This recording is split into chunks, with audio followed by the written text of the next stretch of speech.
भगवते Just find the Vasudev. number, email code. ओम नमो भगवते वासुदेवाय। Yeah, it's coming. But why one? ओम नमो भगवते वासुदेवाय। ओम नमो भगवते वासुदेवाय। ओम नमो भगवते वासुदेवाय। ओम नमो भगवते वासुदेवाय। ओम नमो भगवते वासुदेवाय। ओम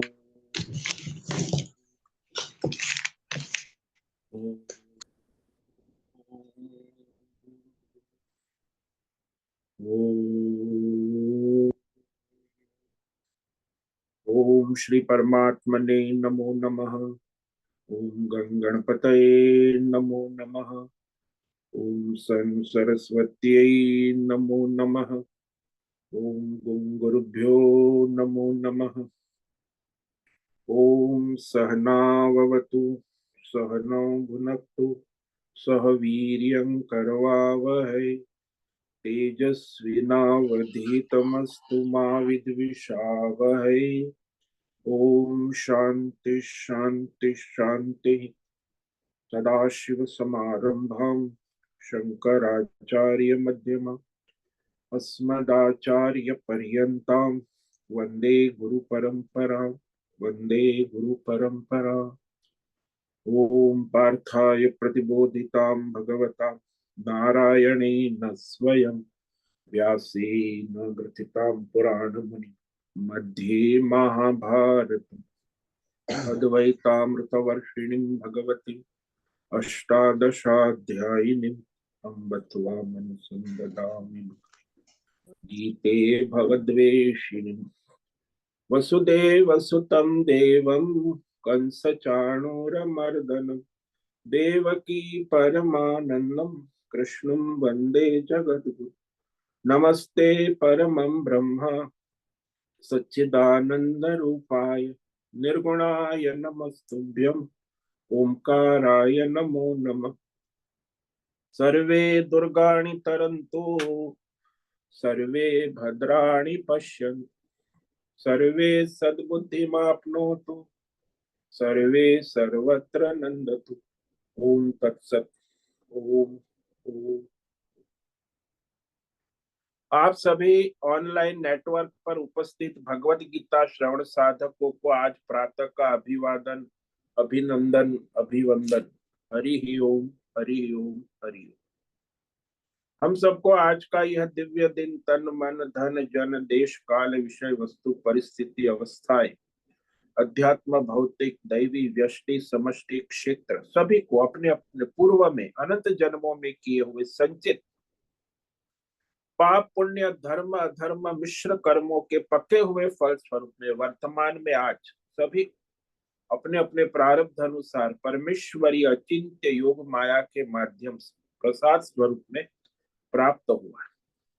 अतः आज का यह दिव्य दिन परमार्थ हेतु निष्काम सेवा यज्ञ देव यज्ञ ऋषि यज्ञ पितृ यज्ञ मानवता यज्ञ भूत प्राणी यज्ञ सात्विक दान शारीरिक वाचिक मानसिक तप निष्काम कर्म योग ध्यान योग भक्ति योग ज्ञान योग साधना स्वाध्याय वेद शास्त्रों का अध्ययन अध्यापन उपासना आराधना के लिए समर्पित करें और कराए। अत्यंत दुर्लभ मनुष्य जीवन को परमार्थ हेतु सार्थक करे और करवावे। आज विक्रम संवत 2080 मार्गशीर्ष मास कृष्ण पक्ष की चतुर्दशी तिथि है जो रात्रि 8:10 तक है। उसके बाद अमावस्या लग जाती। आज है मूल नक्षत्र, ये भी रात्रि 7:39 तक है। उसके बाद पूर्व आषाढ़ नक्षत्र लग जाता है। आज है बुधवार और यहाँ शीत ऋतु चल रही है। ऋषिकेश का रात्रि का न्यूनतम न्यूनतम तापमान 3 डिग्री और अधिकतम दिन का 20 डिग्री। वायु की गति 5-10 किलोमीटर प्रति घंटा चल रही।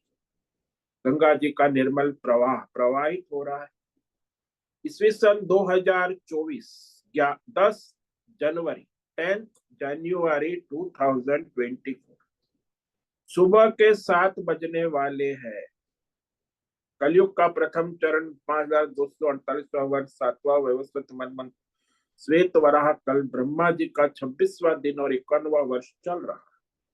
तो ऐसे अनंत कोटि ब्रह्मा और ब्रह्मांडीय परमेश्वरी अचिंत्य योग माया में हमारा यह एक ब्रह्मांड, इस ब्रह्मांड में ये पृथ्वी लोक में समुद्र के ऊपर जम्बू द्वीप में विश्व का एकमात्र वैदिक राष्ट्र भारत में उत्तर हिमालय प्रांत, उत्तराखंड राज्य में टिहरी जिले में हिमालयन शिवालिक पर्वतमाला के अंतर्गत मणिकुट पर्वत के ऊपर नीलकंठ महादेव के सामने ऋषिकेश नगरी में मुनि की रेती प्रांत में शीशम झाड़ी में अवधूत बाड़ा आश्रम के सी ब्लॉक के पहले माले से 5 नंबर कमरे से गंगा किनारे से हम स्वामी उत्तमानंद सरस्वती भगवद गीता के आचार्य शिष्य स्वामी चिन्मयानंद सरस्वती महाराज चिन्मय मिशन कैवल्याद्वैत वेद व्यास भगवतपाद शंकराचार्य की श्रृंगेरी संन्यास परंपरा से शिक्षित दीक्षित सनातन वैदिक भारतीय हिंदू धर्म अनुसार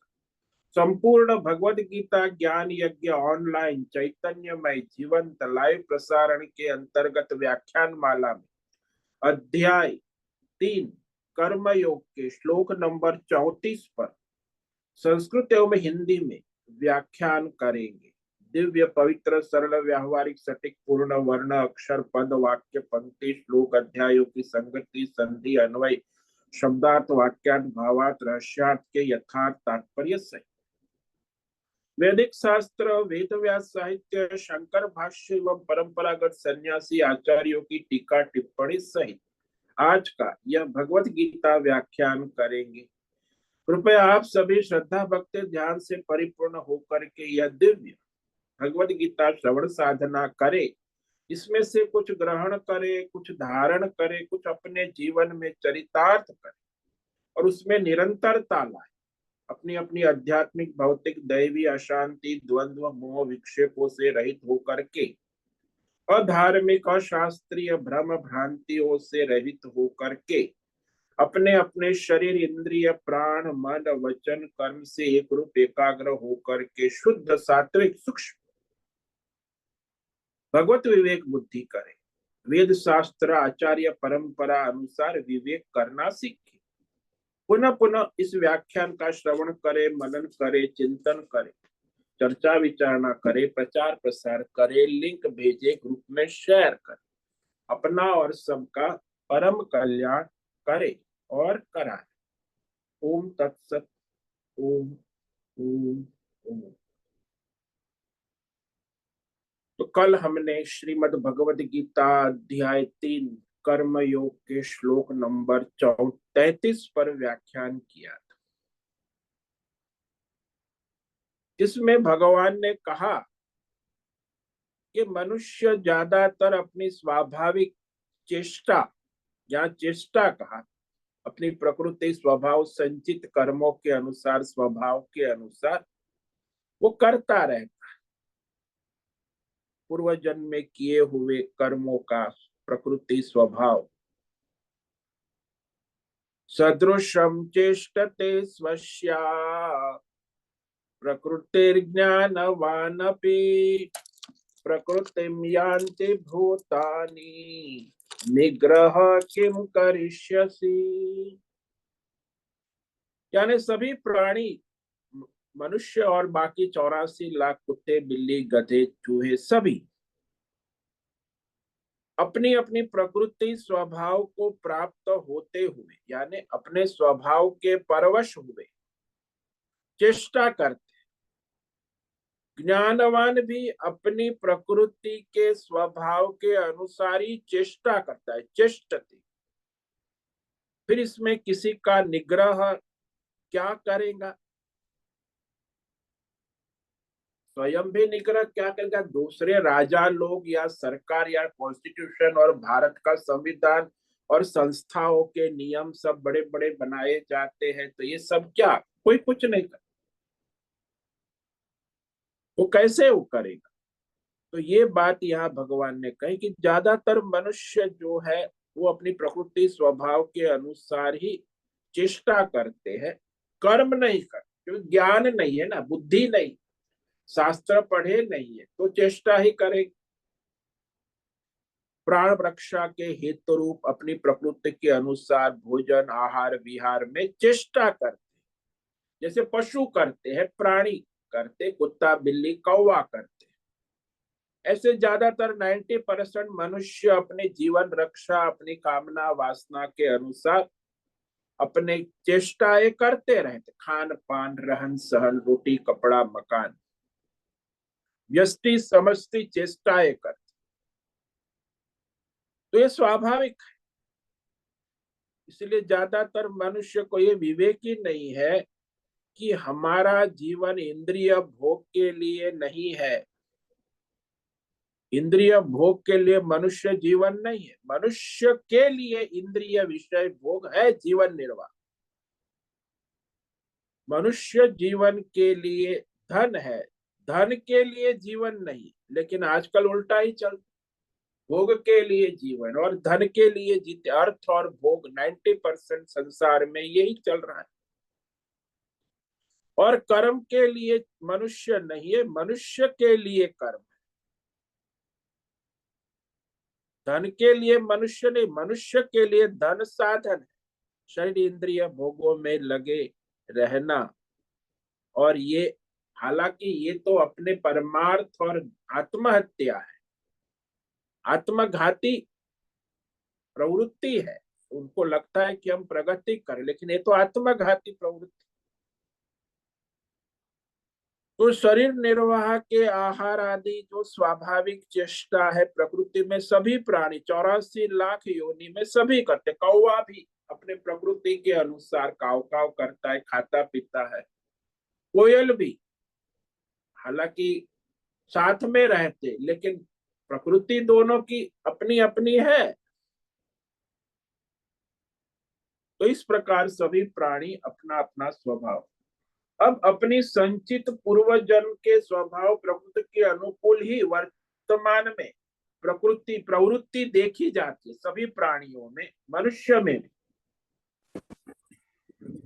इसीलिए जो मनुष्य है, अज्ञानी है, नास्तिक है, असुर है, भोग में लगा है, वो भगवान के शास्त्र शासन से डरते नहीं। क्यों नहीं डरते? क्योंकि वो नास्तिक है। भगवान के जो नियम है, बनाए हुए धर्म शास्त्र है, और उसे दंड भी मिलता है, फिर भी वो करते रहते।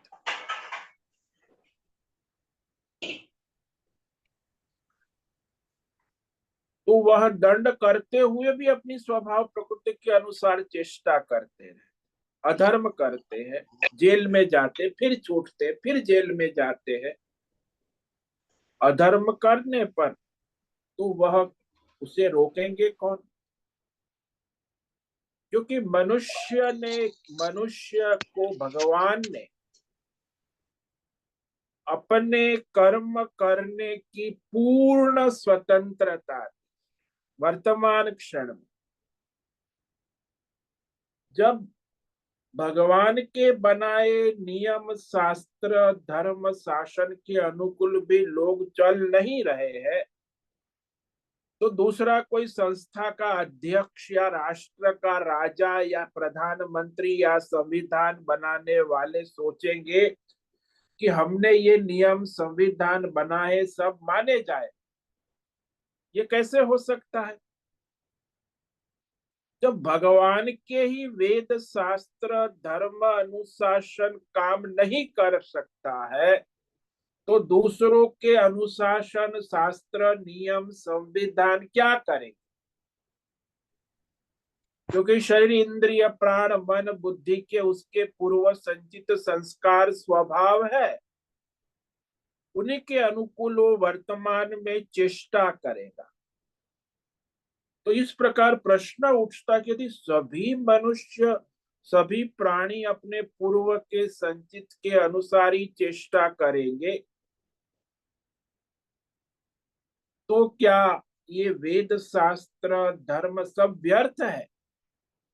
इस सरकारी शासन, संविधान, संस्था के नियम, राष्ट्र के नियम, कायदे कानून, ये सब क्या व्यर्थ है?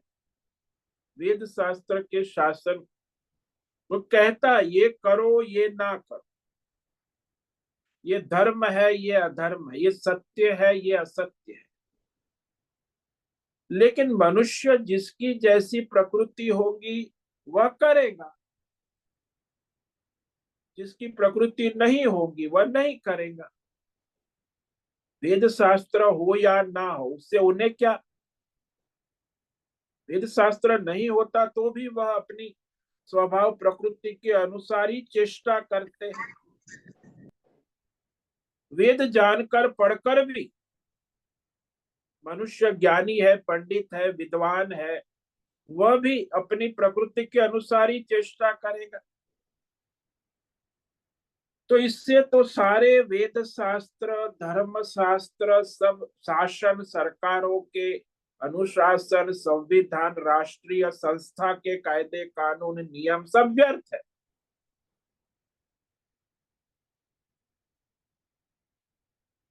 तो यहाँ धर्म शास्त्र जो कह रहा है यह न मान तो मनुष्य धर्म तो रहेगा ही नहीं।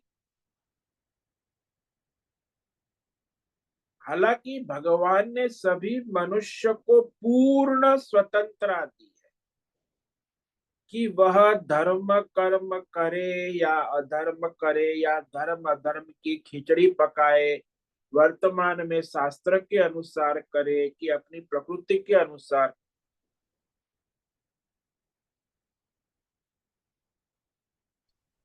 फिर भी मनुष्य अपनी प्रकृति के अनुसार ही चेष्टा करते। कोई मनुष्य अपनी प्रकृति के ही वश चलता है, अपनी स्वतंत्रता का उपयोग नहीं करता, बहुत कम है। इसीलिए वेद शास्त्र और धर्म शास्त्र और ये राष्ट्रीय कायदे कानून, संविधान, संस्थागत कायदे कानून, पारिवारिक नियम, परंपरागत नियम, ये सब निरर्थक है। लोकाचार से सिद्ध है कि धर्म शास्त्र के द्वारा कहा हुआ मानते नहीं है।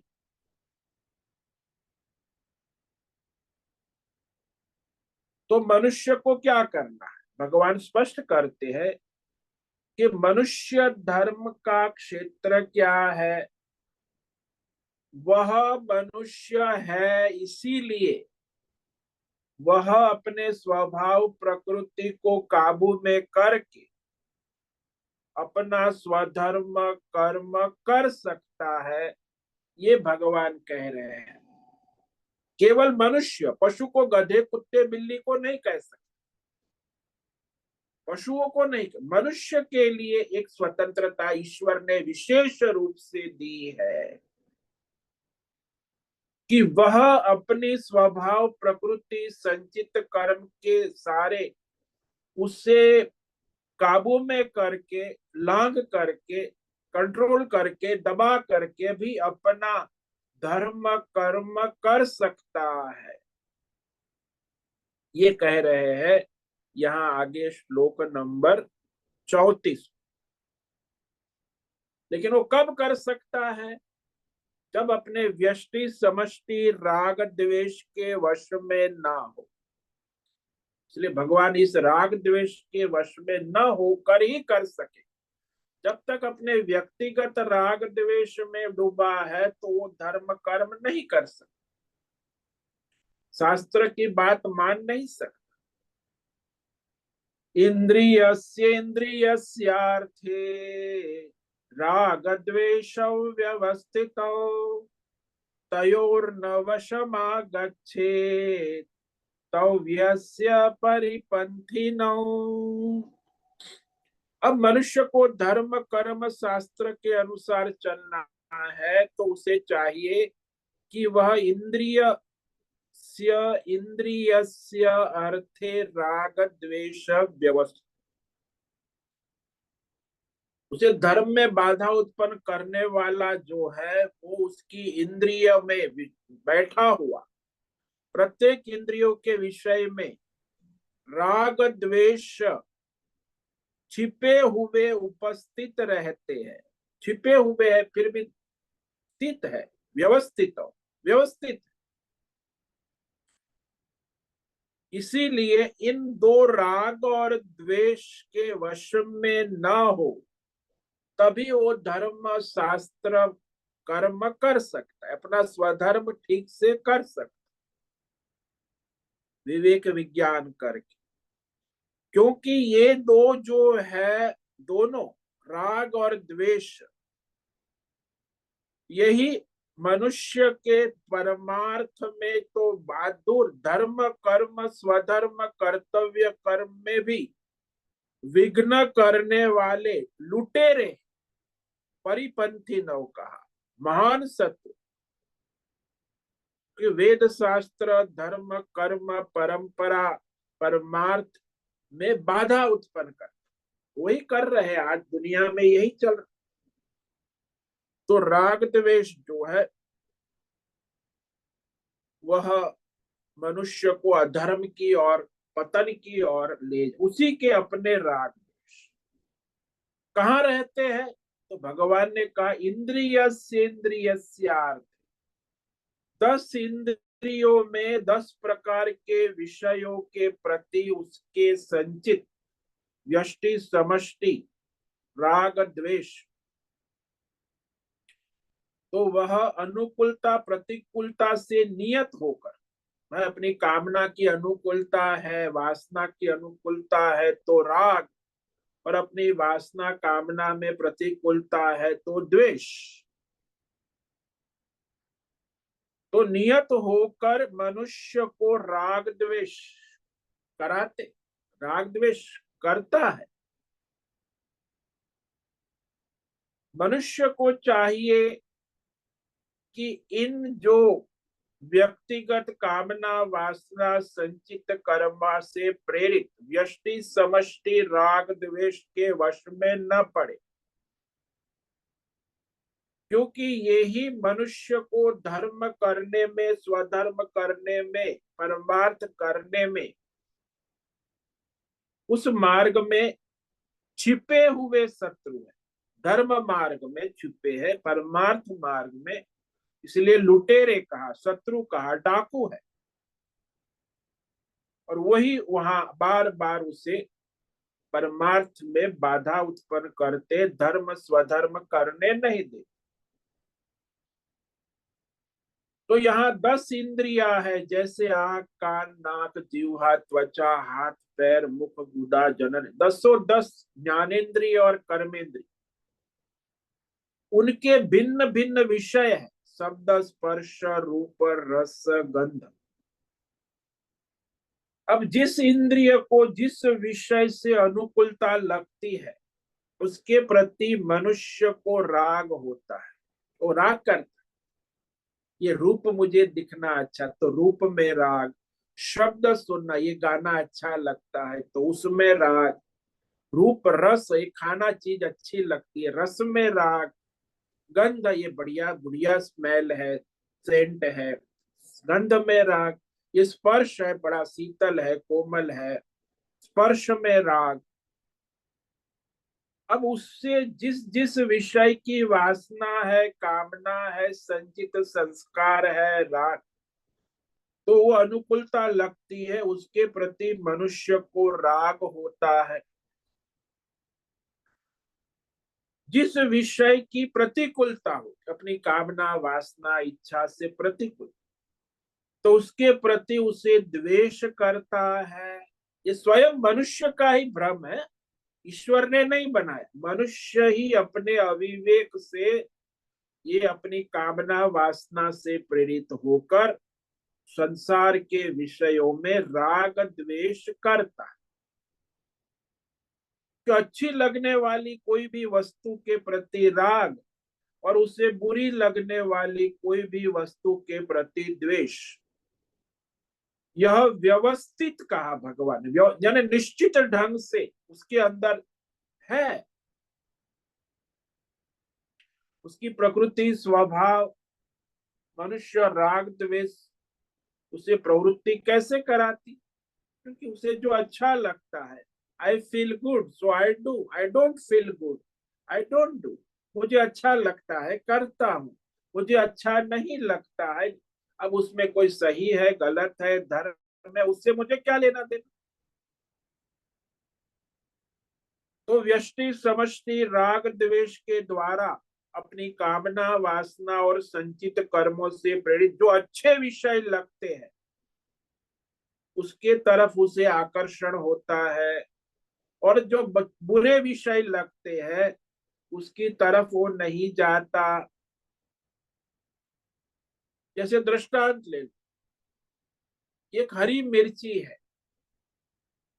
अब हरी मिर्ची है, जो मिर्ची नहीं खाता है, यहाँ कई लोग फॉरेन से आते हैं, उनको मिर्ची बड़ी जलन होती, वो देख के घबराते, उनको स्वीट अच्छी लगती है।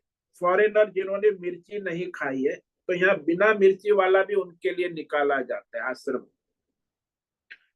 अब वो उसको मिर्ची बताएंगे तो भड़कता है कि सो स्पाइसी, बड़ा जलन होता है। और सब लोग खाते, लेकिन उसको तो बड़ा जलन होता है, कष्ट होता है, बुरा लगता है। तो मिर्ची के उसके संस्कार नहीं है, वासना नहीं है, उसे अच्छी नहीं लगती, इसीलिए मिर्ची बुरी है। वो कहता है it is a very bad thing, why God create मिर्ची। भगवान को मिर्ची बनानी ही नहीं चाहिए। अरे मैं परेशान हो जाता हूँ, इंडिया में आके हमें मिर्ची खा खा के कई फॉरेनर लोग है परेशान रहते यार।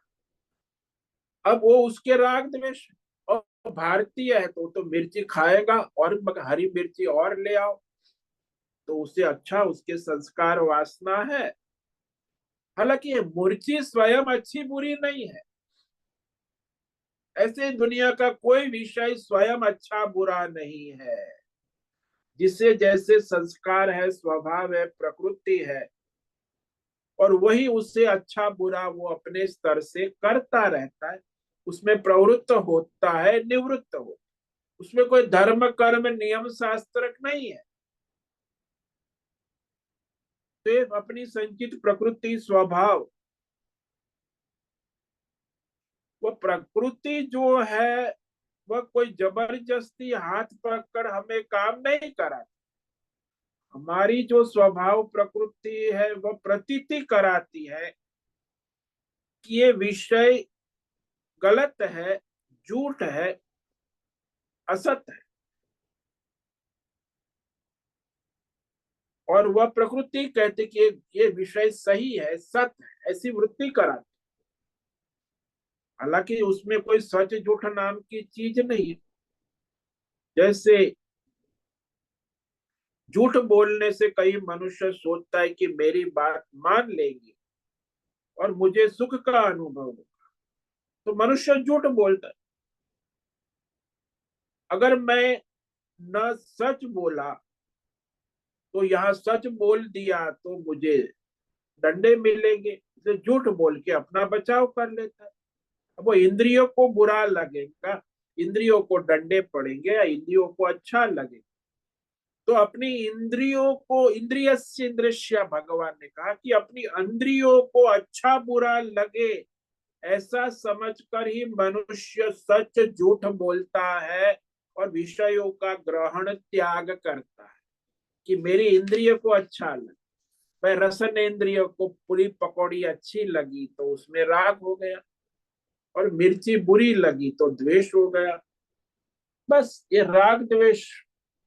तो राग द्वेष का आधार क्या बना? सभी मनुष्य के अपने पूर्व में संचित किए हुए संस्कार, व्यष्टि समष्टि वासना, आसपास। कई लोग अपनी व्यक्तिगत राग द्वेष नहीं, समष्टिगत राग द्वेष के अधीन हो जाते हैं। तो ये भी एक प्रकृति है, व्यष्टि और समष्टि दोनों स्तर। तो वह अपने प्रकृति जलाती है उसे, देखो प्रकृति हमको जलाती है, जबरदस्ती कुछ नहीं कराती। हमको जो विषय अच्छा लगता है, वासना कामना संस्कार के अनुकूल लगता है, उसी में हम चेष्टा करते, उसे पाने की कोशिश करते हैं, भोगने की कोशिश करते हैं। लेकिन हमको जो विषय बुरा लगता है, अच्छा नहीं लगता है, उससे हम दूर हटते हैं, बचने की कोशिश करते हैं, बचने की चेष्टा प्रयत्न करते हैं। यही देखा गया संसार में सभी मनुष्य। अब ये कराता कौन है? उसी की स्वभाव प्रकृति है। हमारे राग द्वेष इसके माध्यम है। हालांकि हमारा प्रारब्ध हमें बलपूर्वक कुछ कराता नहीं है। राग द्वेष के द्वारा ही हम सच झूठा अच्छा बुरा मान लेते, यही प्रेरित करता है। और कोई प्रेरित नहीं कर। सभी के अपने अपने व्यक्तिगत राग द्वेष के द्वारा ही वह सच बोलता है, झूठ बोलता है, प्रेरित होता है। ये अच्छा लगता है, उसे बुरा लगता है। तो सारा पुरुषार्थ यही है, स्वधर्म का पुरुषार्थ, कि भगवान ने कहा कि इस राग द्वेष के वश में न आवे, तयोर वशम न गच्छे। ये दूसरा वाक्य में कि मनुष्य का जो पुरुषार्थ है, स्वतंत्रता है, धर्म है, यही है कि वह अपने व्यष्टि समष्टि स्वभाव प्रकृति से उत्पन्न राग द्वेष के वश में न आवे। ये सावधानी रखनी आवश्यक, क्योंकि दसों इंद्रियों के अपने अपने विषय कामना भोग, अच्छी लगने पर उसकी तरफ उसे राग होता है, बुरी लगने पर उसे द्वेष होता है। तो करना क्या है भाई? इंद्रिय को जो विषय अच्छा लगता है उसकी तरफ प्रवृत्ति ना करें, जो बुरा लगता है उसके हटे ना। स्वधर्म को करने न करने में राग द्वेष को महत्व हेतु नहीं बनने देना चाहिए। भाई ये स्वधर्म है, इसमें अच्छा बुरा करने की, राग द्वेष को महत्व देंगे तो स्वधर्म नहीं करेंगे। तो स्वधर्म करने न करने में राग द्वेष को महत्व का हेतु न बनने देना आवश्यक। जब मनुष्य अपने राग द्वेष के अधीन हो जाए, उसको अपनी स्वतंत्रता समझ। ये भी आज का बड़ा, भाई आज एकादशी व्रत है, हम कहे भाई एकादशी व्रत नहीं, आज तो हम कढ़ी चावल खाए। अरे भाई एकादशी है, कढ़ी चावल क्यों खाएंगे? अन्न नहीं खाना धर्म शास्त्र। नहीं नहीं, मुझे कढ़ी चावल अच्छे लगते, वो एकादशी के दिन ही खाने। तो ये अपने राग द्वेष, तो धर्म का उल्लंघन करते हैं। लेकिन उसके अधीन न हो, इस राग द्वेष के अधीन न होंगे, तब धर्म शास्त्र के विरुद्ध नहीं चलोगे। आज लोग धर्म शास्त्र के विरुद्ध क्यों चलते हैं? क्योंकि अपने अपने राग द्वेष के अधीन चलते।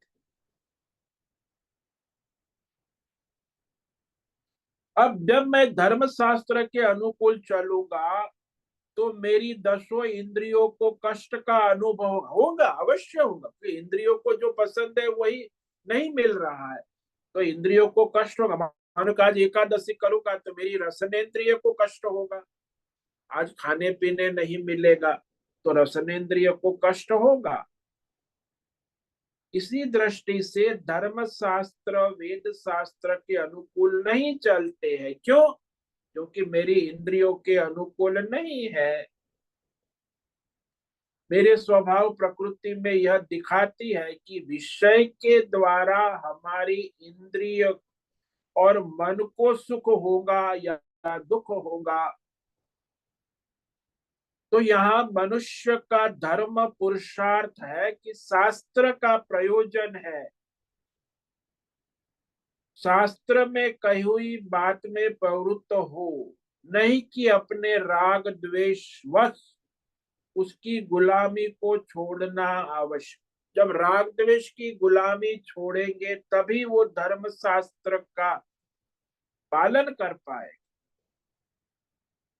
भगवान की आज्ञा है, वेद शास्त्र है, धर्म है, जानते हैं लेकिन पालन नहीं कर, तो विरुद्ध ले जाने वाला है कौन सा तत्व? यही अपने व्यक्तिगत व्यष्टि समष्टि राग द्वेष।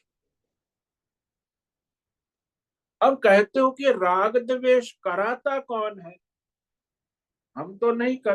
बोले हमारी संचित प्रकृति स्वभाव, हमारी कामना वासना, यही हमें पराधीन कर, राग द्वेष में पराधीन कर दे।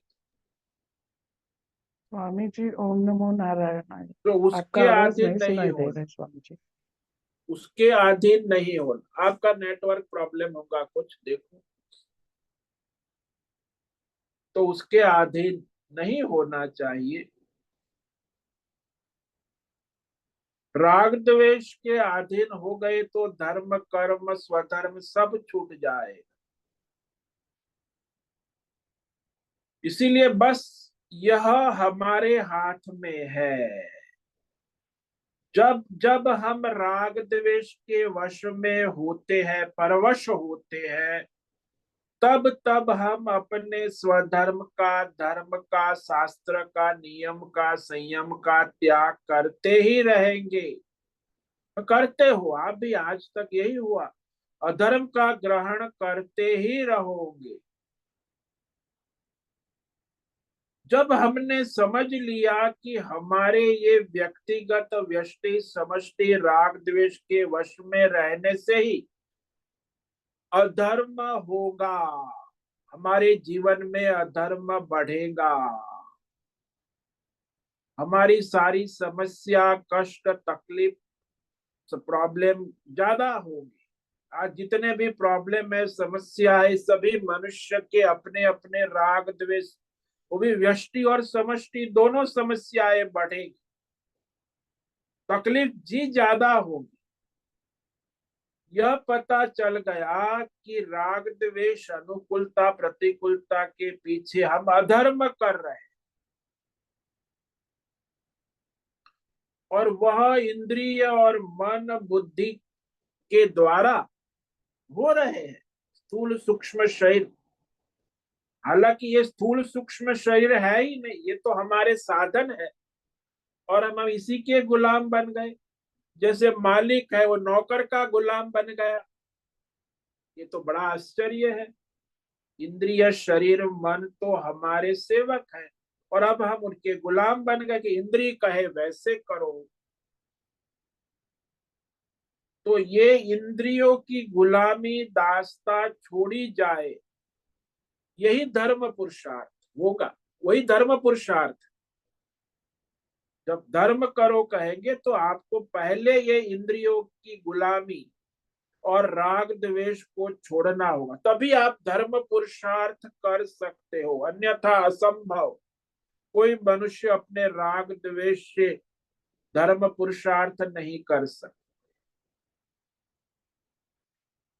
तो इसकी गुलामी, अपने शरीर इंद्रियों की गुलामी छोड़ना आवश्यक। मन की गुलामी, इंद्रियों की गुलामी, शरीर की गुलामी, विषयों की गुलामी, भौतिक पदार्थों की गुलामी, यही तो मनुष्य को धर्म पुरुषार्थ में बाधा उत्पन्न। जो विषय हमें अच्छा लगे, भौतिक दैव, बस वह हमें प्रवृत्त न करे। जो बुरा लगे वह हमें निवृत्त ना करे। वो अपना स्वभाव प्रकृति के अनुसार हमें अच्छा बुरा लगता रहेगा, लेकिन उस प्रवृत्ति निवृत्ति को रोकना, राग द्वेष की प्रवृत्ति प्रेरित होकर जो प्रवृत्ति निवृत्ति है उसे रोकना आवश्यक। चाहे कितनी भी साधना श्रेष्ठ हो जाए, अच्छा बुरा तो लगता ही रहेगा।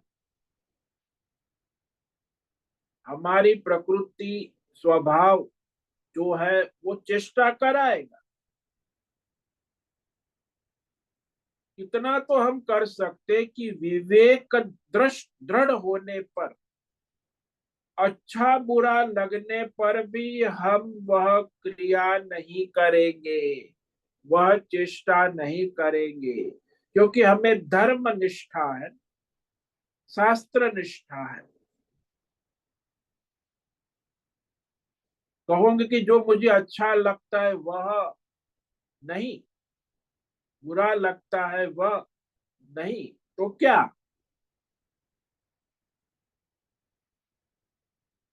भगवान को, धर्म शास्त्र को अच्छा लगे वो मुझे कर। जैसे वो नौकर है, सेवक है, वो मालिक को अच्छा लगे वो करना है, नहीं कि उसे अच्छा लगे वो। यहाँ भी हमें सोचना चाहिए भगवान को अच्छा लगे, वेद शास्त्र धर्म के अनुसार जो है वो करना है, नहीं कि मुझे अच्छा बुरा लगे।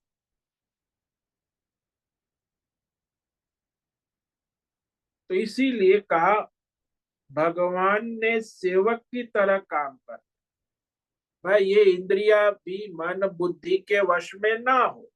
जब हम इंद्रिय मन के वश में हो गए तो राग द्वेष ही करेंगे। इंद्रिय मन बुद्धि को अपने शास्त्र के धर्म के आदेश में रखें,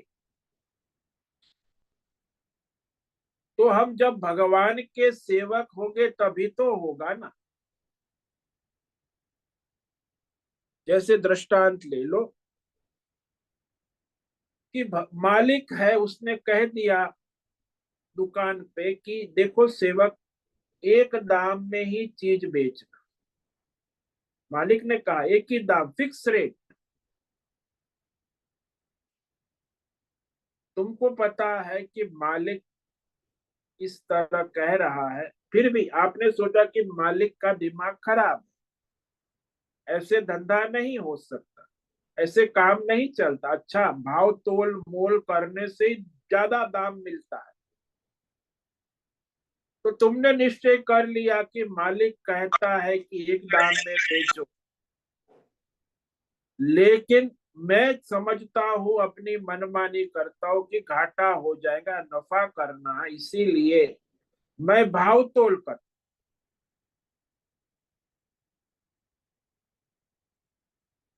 अब दाम में मोल तोल करके करता है, हाँ तो क्या होता है? तो नफा होता है। यदि वह नफा भी करा दोगे तो भी मालिक नाराज ही होगा। कह रहे तुमने मोल तोल भाव तोल क्या शुरू कर दिया। तो नीति शास्त्र ये कहता है कि मालिक ने जो नीति का उल्लंघन किया और नौकर ने मुनाफा कर लिया, फिर भी मालिक नाराज है कि तुमने एक रेट में क्यों नहीं बेचा। क्योंकि वो अपनी प्रकृति स्वभाव के अनुसार मालिक को मुनाफा कराना चाहता है, लेकिन मालिक उसे उचित नहीं समझेगा। वो उसे समझेगा कि ये इसने गलत किया। मालिक की इच्छा से कार्य करेगा तभी उसका मालिक संतुष्ट होगा, नहीं कि अपनी इच्छा से अच्छा करेगा, मुनाफा करेगा तो भी मालिक संतुष्ट नहीं होगा। इसी प्रकार राग और द्वेष की गुलामी छोड़कर हमें धर्म शास्त्र भगवान के आदेश का पालन करने से ही हमारा कल्याण होगा, परमेश्वर प्रसन्न होगा, ये समझ लेना आवश्यक। कि राग द्वेष को हटाएगा तो अच्छा बुरा लगने के कारण मनमानी प्रवृत्ति करेगा नहीं, क्योंकि राग द्वेष ही उसे मनमानी प्रवृत्ति कराते रहते हैं। प्रवृत्ति निवृत्ति दोनों कराते, राग द्वेष। जिसमें राग है उसमें प्रवृत्ति कराते हैं, जिसमें द्वेष है उसमें को धर्म नियम कोई मतलब ही नहीं। उसे तो मुझे अच्छा लगता है, मैं प्रवृत्त होता हूँ। जैसे पशु है, उसे हरा घास अच्छा लगता है तो प्रवृत्त होता है, और डंडा बुरा लगता है तो निवृत्त होता है। ये तो पशु वृत्ति हो गई ना। राग द्वेष की वृत्ति ही पशु वृत्ति हो गई। अच्छा लगे तो प्रवृत्ति करो, बुरा लगे तो निवृत्ति। इसमें कोई धर्म शास्त्र नियम का कोई मतलब ही नहीं रहता। तो धर्म शास्त्र दृष्टि होगी, परमात्मा की आज्ञा शासन होगा, तब जाके उस अनुसार करोगे तो फिर आप राग द्वेष को काबू में कर सकते हो। यानी प्रधान राग द्वेष नहीं हो, फिर आपके जीवन में प्रधान होंगे धर्म शास्त्र, परमेश्वर की आज्ञा के अनुसार। दो ही चॉइस है मनुष्य, क्या तो अपने राग द्वेष के अनुसार करो प्रवृत्ति निवृत्ति, या तो परमेश्वर शास्त्र धर्म के अनुसार अपनी प्रवृत्ति निवृत्ति करो। हालांकि कभी कभी देखा जाता है मनुष्य का अनायास से शास्त्र अनुसार कभी हो जाता है, लेकिन वो अनायास। हमको जो अच्छा बुरा लगे वो भगवान ने कहा है शास्त्र में है कि नहीं, भगवान को अच्छी लगती है धर्म शास्त्र के अनुसार है कि नहीं, यह तब करोगे। यह कभी हो जाएगा जब हम अपने भगवान पर निष्ठा, शास्त्र पे निष्ठा, धर्म के निष्ठा हो, हमें भगवान के प्रति श्रद्धा निष्ठा हो, शास्त्र करना है तो स्वयं को अच्छी लगने के अनुसार किया है, इसीलिए तो मनुष्य पाप पुण्य के बादी बन जाते हैं। अच्छा लगता है तो करोगे, बुरा लगता है तो नहीं करो, तो मैं करता हो गया, मैं भोगता हो गया। लेकिन धर्म शास्त्र में कही हुई आज्ञा के अनुसार जब हम आचरण करेंगे तब उसका फल हमें नहीं भोगना पड़ेगा, क्योंकि वह फल ईश्वर का है, मालिक है ईश्वर, अतः हम अपने कर्म बंधन से छूटेंगे। प्रकृति की परवशता गुलामी छोड़ करके इस प्रकृति को चलाने वाले परमेश्वर है, उसके वश में रहना, ये बहुत बड़ी बात। ज्यादातर मनुष्य स्वभाव प्रकृति के अधीन हो जाता।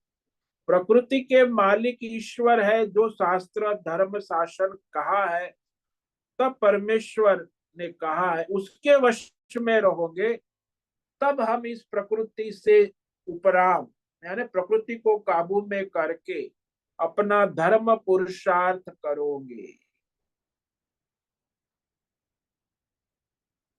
अभी हम किसके गुलाम है? लोग कहते ना मन के गुलाम है, इंद्रियों के गुलाम, मतलब कि राग द्वेष। इस पर हम कल और विचार करेंगे कि मनुष्य अपनी इंद्रिय राग द्वेष मन की गुलामी कर,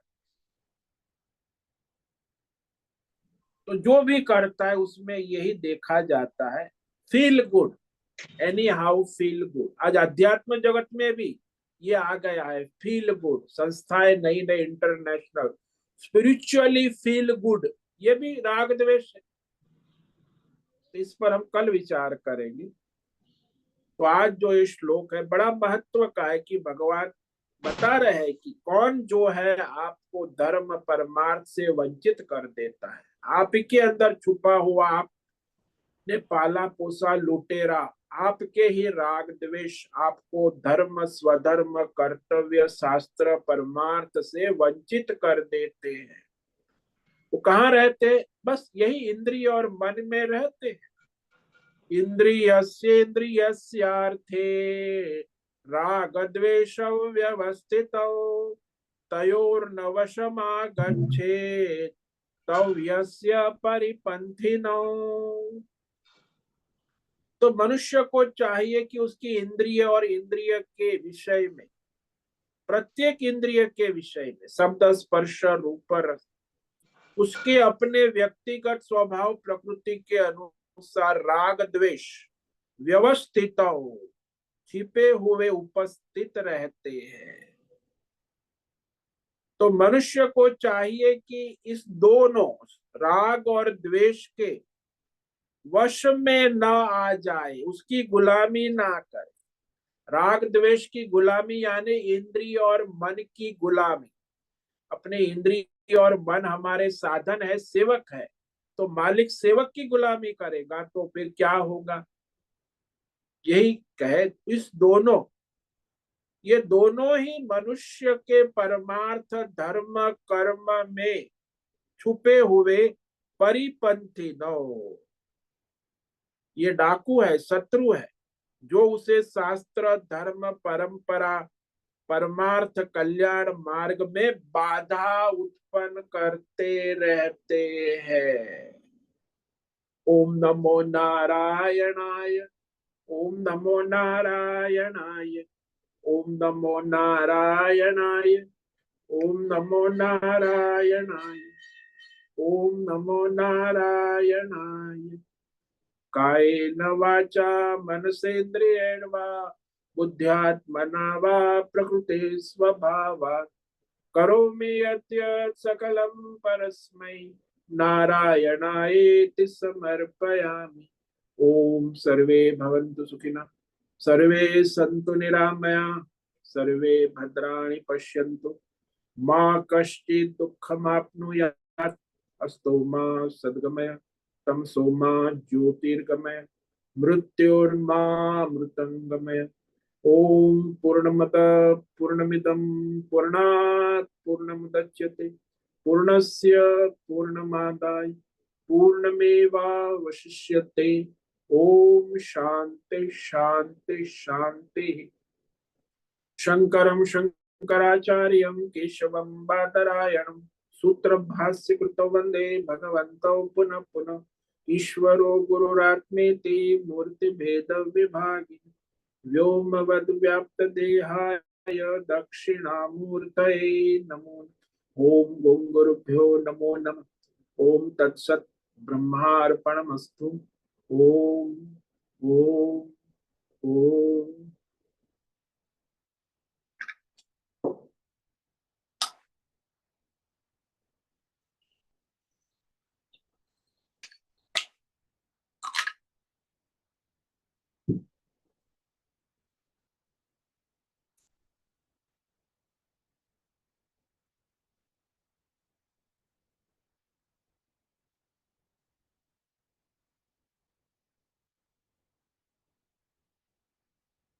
समय है, किसी साधक को कोई प्रश्न है अभी पूछ सकते हैं।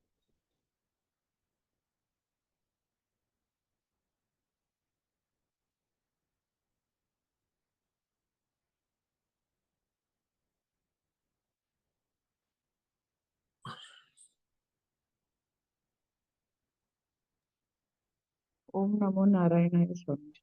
ओम नमो नारायण। बोलो मीरा। स्वामी जी 33 वाला श्लोक में ऐसा कहा है कि प्रकृतिम यान्ति भूतानि तो निग्रह किम करिष्यति, यानी अपनी प्रकृति की तरह ही सब लोग काम करते हैं, उसको कंट्रोल करके क्या फायदा है, ऐसा कहा है ना। तो फिर हम फिर कैसे कोई भी अ, परमार्थ की तरफ या धर्म या स्वधर्म की तरफ चेष्टा कर सकते हैं, हमारी प्रकृति ही नहीं है तो वैसे। प्रकृति को आप काबू कर सकते हैं इसी के अच्छा। कारण कि हम्म, आप जो है अपने राग द्वेष के वश में हो गए, तो आप अपने प्रकृति इंद्रिय और मन के लेवल पर ही रहेंगे, यानी तो बुद्धि उसको और धर्म। चेंज करने के लिए हमें बुद्धि पे काम करना। हाँ, अच्छा अच्छा। बुद्धि और शास्त्र और धर्म के अनुसार करोगे तब जाके। आप जब इंद्रिय और मन के लेवल पर ही राग द्वेष से प्रवृत्त हुए हो तो फिर आप कुछ कर ही नहीं सकोगे।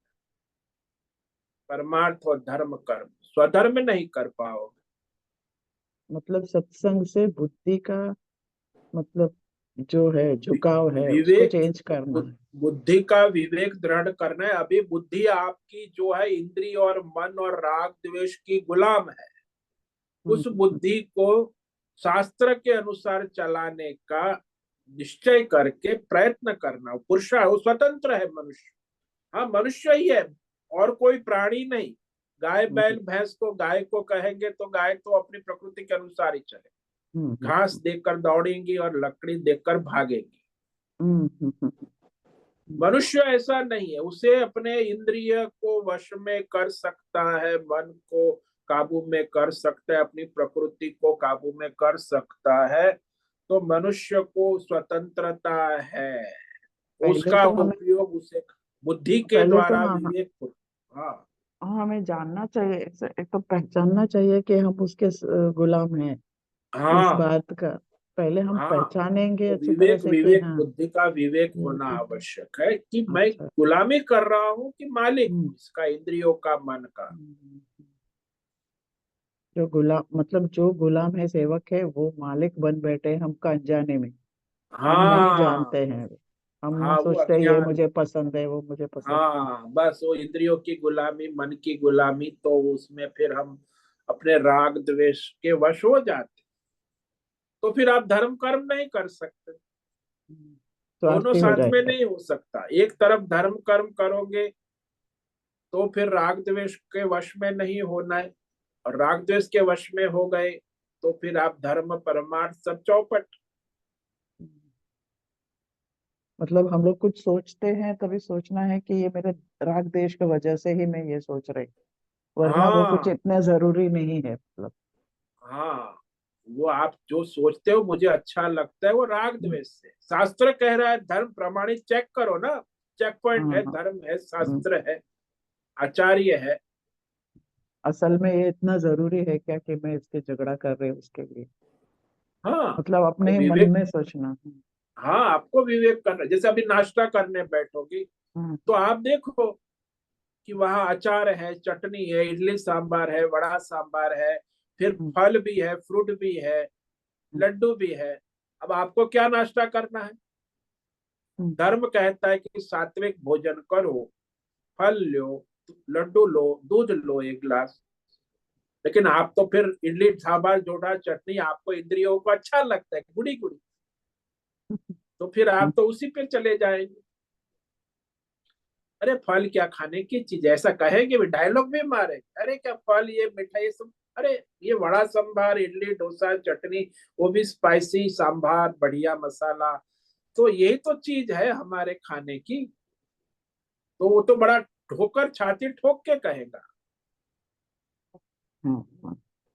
ये फल खाना, ये दूध पीना, ये ड्राई फ्रूट खाना, ये सब है, लेकिन नहीं, वो थोड़ी खाने की चीज है। खाने की चीज तो यही है, क्योंकि वो अपने राग द्वेष प्रकृति स्वभाव इंद्रिय और मन की गुलामी कर रहा है, गुलाम है। वो उसको स्वतंत्रता समझता है। और ये इंद्रियों और परफ्यूम मन की चाहिए, हाँ। गुलामी को स्वतंत्रता समझता है। कितना हाँ, बड़ा सोचा, अज्ञान है। हाँ मैं पर्सनल चॉइस है ऐसा सब सोचते हैं। मुझे ये हाँ परफ्यूम पसंद है, मेरे को ये शैम्पू चाहिए। हाँ, तो बस वो गया, आप अपने कोई शास्त्र धर्म मर्यादा नहीं कर पाते। इंद्रिय और मन की गुलामी हो जाती है। पहचानना बुद्धि बैठ बैठ का के हर एक विवेक चीज। नहीं हो पाता, फिर विवेक ही नहीं हो रहा है। आपका लेवल ही बुद्धि का है, ने धर्म विवेक। आपका लेवल ही इंद्रिय और मन के स्तर पर ही जी रहे हैं। हम्म। हाँ सुन। ये बात है।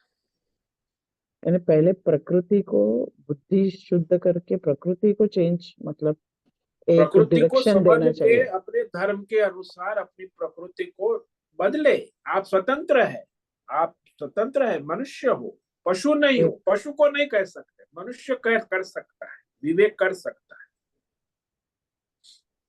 और असल में ये चीज चाहिए क्या इतना? हाँ, ये धर्म के जरूरी है क्या? अनुसार है, शास्त्र के अनुसार है, आवश्यक है, जीवन के लिए, धर्म के लिए उचित है, ये सोच कर करना है। नाश्ता करो, नहाओ, खाओ पियो। अब सुबह 10 बजे नहाना है तो वो शास्त्र धर्म के अनुसार है कि सुबह 4 बजे स्नान करना शास्त्र। रात को सोना है कि 9 बजे सोना उचित है कि रात को 12 बजे सोना उचित, ये सब देखो, सोचो। उठना बैठना, खाना पीना, रोटी कपड़ा मकान, क्या हम अपनी इंद्रिय मन की गुलामी कर रहे हैं कि शास्त्र धर्म के अनुसार कर? मन को थोड़ा अंकुश, थोड़ा नहीं पूरी तरह से अंकुश करके। हाँ, मन और इंद्रिय को तो आप जब बुद्धि के द्वारा विवेक पूर्वक काबू में नहीं रखोगे तो वो तो आपको खींच के ले जाएगा। बुद्धि है, वही आपको धर्म कराएगी। ये मन इंद्रिय आपको धर्म कर्म परमार्थ करने में सहायक नहीं है। यानी मन अभी बुद्धि को भी काबू में कर लिया मन ने। हाँ ये बात है। अच्छा इंद्रिय और मन ने बुद्धि को अपने काबू में कर रखा है, तभी वो दबा राग दबा के द्वेष। रखा है। दबा के हाँ, रखा है। तो फिर वो राग द्वेष के वश में चला जाता मन क्यों ऐसा करता है स्वामी? है। मन का स्वभाव है, मन और इंद्रिया अपने स्वभाव राग द्वेष के अधीन है। वही भगवान ने कहा ना, इंद्रियस्य इंद्रियस्यार्थे राग द्वेष व्यवस्थित हो। ये राग द्वेष इस इंद्रिय और मन में अच्छी तरह व्यवस्थित रूप से है। स्थित है, छिपे हुए स्थित। वैसे हमको वही आपको मालूम भी नहीं भगवान दे पड़ता है रहे कि हैं। ये खराब चीज है, मतलब हाँ, आप खराब। अच्छी बुरी अपने मन इंद्रियों से नहीं कर सकते। अच्छी बुरी शास्त्र के अनुसार, धर्म के अनुसार या आचार्य के अनुसार विवेक कर सकते कि ये अच्छा है कि बुरा है, ये सच है या झूठ है। लेकिन सब अपने अपने मनमानी, सबको लगता है कि ये सच है ये झूठ है। कोई नियम ही नहीं है। सच झूठ तो शास्त्र प्रमाण है। ये इंद्रिय मन से सच झूठ नहीं होता। ने बचपन में बच्चा जिद करता है तो पेरेंट्स, माँ बाप बोलते हैं कि ये खराब चीज है, ये मत करो। लेकिन बड़े होने के बाद तो कोई है ही नहीं, अपना बुद्धि ही हमें गाइडेंस दे हाँ, तो सकती है। शास्त्र है, विवेक है, सत्संग है, बुद्धि के द्वारा विवेक करेगा। नहीं तो ऐसे ही जीवन पूरा होता है ना। 90% का तो ऐसे ही होता है। जिसके जीवन में बुद्धि, विवेक, सत्संग नहीं है, वो तो इंद्रिय और मन की गुलामी में ही जीते हैं, मर। तो मैं कहता हूँ 90% ऐसे ही है। बुद्धि तक लेवल तक पहुंचते ही नहीं है ना। इंद्रिय और मन के लेवल पर ही जीते हैं और मरते हैं। ने पहले बुद्धि धर्मात्मा होना चाहिए, और हाँ, बुद्धि का। फिर भी कर्म कर्म धर्म की तरफ जा सकता है। हाँ जी। अच्छा, मैं वो समझ में नहीं आया, निग्रह किम करिष्यति, यानी हाँ, निग्रह प्रकृति को चेंज करना चाहिए। जैसे हाँ, प्रकृति है वैसे ही काम होगा, आप लेकिन स्वतंत्र है, आप निग्रह नहीं कर सकते ऐसा नहीं है। भगवान ने कहा कि आप अपनी प्रकृति जो है स्वाभाविक है, उसे अपनी बुद्धि से, विवेक से बदल सकते। कंट्रोल नहीं करना चाहिए, उसको पूरा बदल के ही रखना चाहिए हाँ, कि उसकी तरफ आकर्षण ही ना हो। आकर्षण होने के बाद नहीं, मैं नहीं लूंगा, नहीं लेंगे, ऐसा नहीं करना चाहिए। या तो क्योंकि भगवान ने ये भी कहा ना, ज्ञानी भी अपनी प्रकृति के अधीन हो जाता है, तो वो भी अपनी बुद्धि का विवेक यदि नहीं करेगा तो वो भी प्रकृति के अधीन हो जाएगा तुरंत। क्योंकि आपको तुरंत वो प्रकृति पकड़ लेगी, इंद्रिय और मन के स्तर। मतलब ये रावण की तरह, वो भी ज्ञानी था लेकिन वो तत्व ज्ञानी नहीं था। ज्ञानी था, बहुत कुछ जानता था इन प्रिंसिपल, लेकिन सच्चा ज्ञान नहीं था उनका।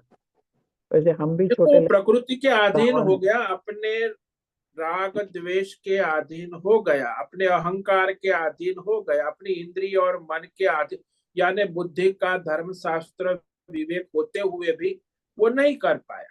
यही तो है ना, गुलामी हो गई ना। तो ज्ञानवान, ज्ञानवान क्यों बोलते हैं फिर उसको? ज्ञानवान मतलब वही है, रावण भी ज्ञानवान था, फिर भी वो अपने प्रकृति के चेष्टा में लग गया। अच्छा, हाँ। रावण थोड़ी मूर्ख था। ज्ञानवान था लेकिन प्रकृति के वश था। हाँ, प्रकृति के वश में। यानी उसको क्या आसुरी प्रकृति बोलते हैं? वो राजसी और तामसी प्रकृति होती है, वो तामसी, आसुरी हाँ, कही आसुरी जाती नहीं। हाँ, तो हमें राक्षस और आसुर में क्या डिफरेंस है एक्चुअली? है। वही एक ही है, असुर यानी इंद्रियों के गुलाम, उसे असुर कहते हैं। बुद्धि से विवेक करते हैं वो देवता है। जो इंद्रिय और मन की गुलामी करते उसे राक्षस कहते हैं। असुर यानी इंद्रिया, 10 इंद्रियों की गुलामी करके जीना। वही तो आज दुनिया में हो रहा है 90%। और क्या कर रहा है? नहीं, मैंने क्यों पूछा स्वामी जी, क्योंकि अपने विभीषण जो है, विभीषण जी को भी वो तो राक्षस है ही है, लेकिन आसुरी वृत्ति नहीं है उनकी। हाँ, वो दैवी धर्मात्मा है, सात्विक प्रकृति है। और रावण और वो राजसी प्रकृति का है। कुंभकर्ण है, तामसी प्रकृति का है। बारीक लाइन ऑफ डिफरेंस है। हाँ, ओम नमो नारायण स्वामी जी, बहुत ओम बहुत नमो धन्यवाद। नारायण। ठीक है, आज का समय पूरा हो गया। सभी साधकों को आज का ओम नमो नारायणाय। सभी ओम नमो साधकों को नारायण। ओम सभी नमो साधकों को ओम नमो नारायण। ओम नमो ओम नमो नारायण ओम स्वामी नमो जी। नारायण। ओम नमो नारायण। मुझसे निवेदन है आज का सत्संग पूर्ण करें। ओम नमो नारायणाय स्वामी जी। नारायणाय। ओम नमो।